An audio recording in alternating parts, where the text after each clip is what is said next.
سورہ النساء آیت نمبر 98 الا المستضعفین من الرجال والنساء والولدان لا يستطيعون حیلة ولا يهتدون سبیلا فاولئک عسى الله ان يعفو عنهم وكان الله عفوا غفورا۔ مگر وہ نہایت کمزور مرد اور عورتیں اور بچے جو نہ کسی تدبیر کی طاقت رکھتے اور نہ کوئی راستہ پاتے ہیں۔ پہلے یہاں تک دیکھ لیتے ہیں، پھر اگلی آیت کا بعد میں دیکھ لیں گے۔ الا المستضعفین، ہجرت ہے کیا؟ ہجرت کے معنی جو ہیں وہ پہلے سمجھ لیتے ہیں۔ مجاہدین شر کو اہل اسلام سے دفع کرتا ہے، مہاجر فی سبیل اللہ شر کو خاص اپنے سے دفع کرتا ہے۔ ہجرت لغوی معنی کسی چیز سے بیزار ہو کر اس کو چھوڑ دینا۔ عام محاورے میں ہجرت کا لفظ ترک وطن کے لیے بولا جاتا ہے۔ اصطلاح میں دارالکفر کو چھوڑ کر دار اسلام میں چلے جانے کو ہجرت کہتے ہیں۔ صحیح بخاری کی حدیث میں نبی کریم صلی اللہ علیہ وسلم کا فرمان ہے کہ مہاجر وہ ہے جو ان تمام چیزوں کو چھوڑ دے جن سے اللہ تعالیٰ اور اس کے رسول نے منع فرمایا۔ اس طرح سچا اور کامیاب مہاجر وہ ہے جو صرف ترک وطن کر کے فارغ نہ ہو جائے، بلکہ جتنی چیزیں اور باتیں شریعت اسلامی نے ناجائز، ممنوع اور حرام قرار دی ہیں ان سب کو ہی چھوڑ دے اور ان سے علیحدہ ہو جائے۔ ہجرت کے موقع پہ مکہ میں 3 گروہ بن گئے۔ نمبر 1 جن کا مال اور متاع اور گھر بار اور جائیدادیں تھی۔ نمبر 2 راستے کے مصائب سے خوفزدہ، دشمنوں کے حملے سے ڈرے ہوئے تھے، اور نمبر 3 معذور، غلام، بچے اور عورتیں اور استطاعت نہ رکھنے والی۔ اب یہاں پہ پہلا ان کا ذکر کیا گیا جو صرف مال متاع اور گھر بار اور اپنی جائیدادوں کے چکر میں ہجرت انہوں نے نہیں کی۔ جب یہ آیت نازل ہوئی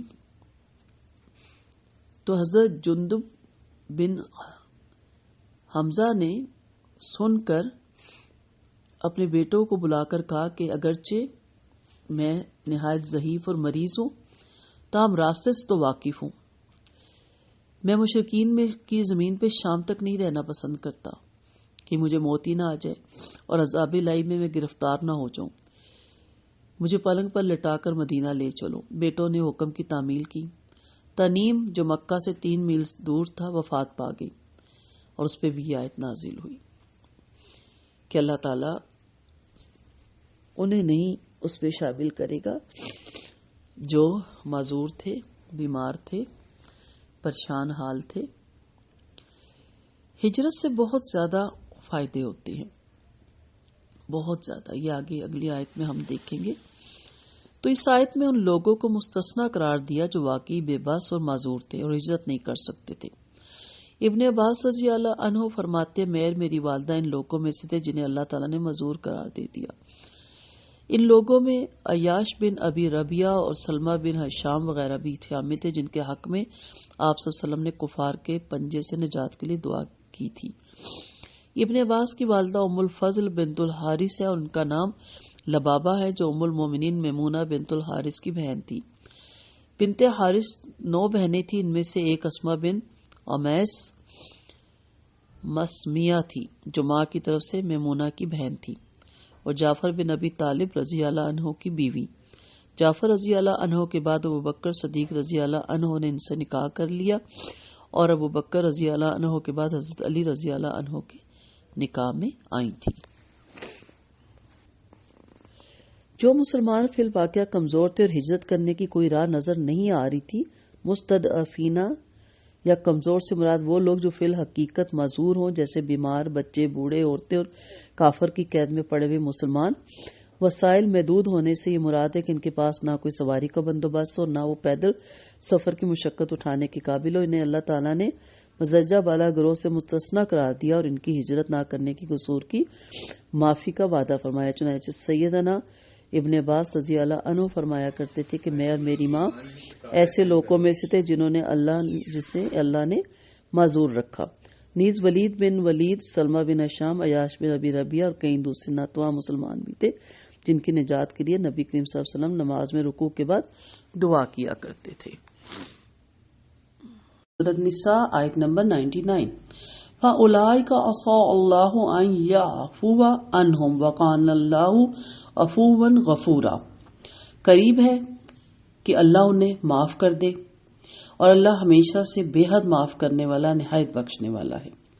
اللہ تعالیٰ کی عصا کا لفظ یقین کے لیے ہوتا ہے، اس لیے اگر کوئی شخص واقعی ہجرت نہیں کر سکتا، وہ کفار کی قید میں ہے، یا اسے راستے کا علم نہیں، یا اس کے پاس زیادہ راہ نہیں، غرض کوئی بھی صحیح عذر ہے، تو یقیناً اللہ تعالیٰ اسے معاف فرمائے گا۔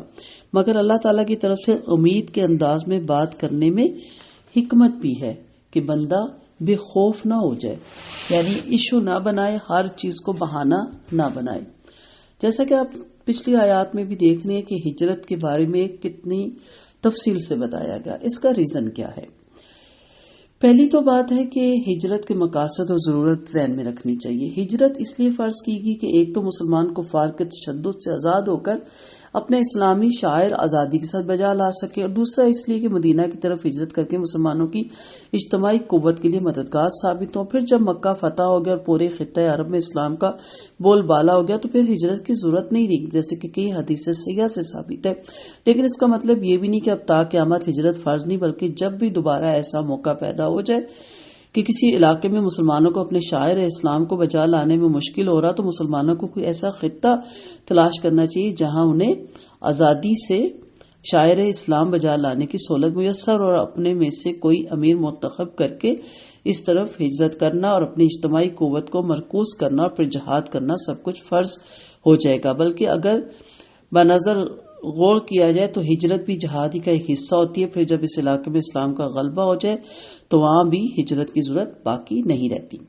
دار کفر میں رہنے کی رخصت کی شرائط ان آیات سے معلوم ہوتا ہے کہ مسلمانوں کا دار کفر میں رہنے کا جواب صرف دو صورتوں میں، ایک یہ کہ کوئی اس خطے میں اسلام کو غالب کرنے اور نظام کفر کو نظام اسلام میں تبدیل نہ کرنے کی جدوجہد میں لگا رہے، جیسے کہ انبیاء علیہ السلام اور ان کے ابتدائی پیروکار کرتے تھے، اور دوسرا یہ کہ فی الواقعہ وہاں سے نکلنے کی کوئی راہ نہ پاتا اور بیزاری اور نفرت سے مجبور وہاں رہ رہا ہو۔ ان صورتوں کے علاوہ دارالکفر میں رہنا مستقل مصیبت ہے۔ اللہ غفور الرحیم ہے۔ اس آیت میں صرف ہجرت کے سفر کا ذکر ہے، جبکہ کئی حدیث صحیحہ سے ثابت ہے کہ اللہ کی راہ میں کوئی سفر کیا جائے، خواہ یہ ہجرت کا سفر ہو یا جہاد کا سفر ہو یا حج اور عمرے کا سفر ہو یا دینی علوم کے لیے سفر ہو، اور دوران سفر اصول مقصد سے بعد یا پہلے موت واقع ہو جائے تو اللہ تعالیٰ اس کا پورا اجر عطا کر دیتے ہیں، جیسا کہ آپ نے بارہا یہ حدیث پڑھی 99 قتل والے کی، اور اللہ تعالیٰ نے اس کو صرف یہ دیکھ کے کہ بستی سے ایک انگلی بھر نیکوں کی بستی کے وہ قریب نکلا تو اللہ تعالیٰ نے اس کو بخش دیا تھا۔ آگے کی بھی آیت اس سے ملتی جلتی ہے، ہم اس پہ جانے سے پہلے دوبارہ اس کو دیکھتے ہیں کہ اللہ تعالیٰ نے پیچھے 3 آیتیں اس سے ریلیٹڈ اتاری، اور اس کے بعد پھر کہا کہ جو ہجرت نہ کر سکے، کوئی شرعی عذر اس کو ہو تو پھر پریشان مت ہو۔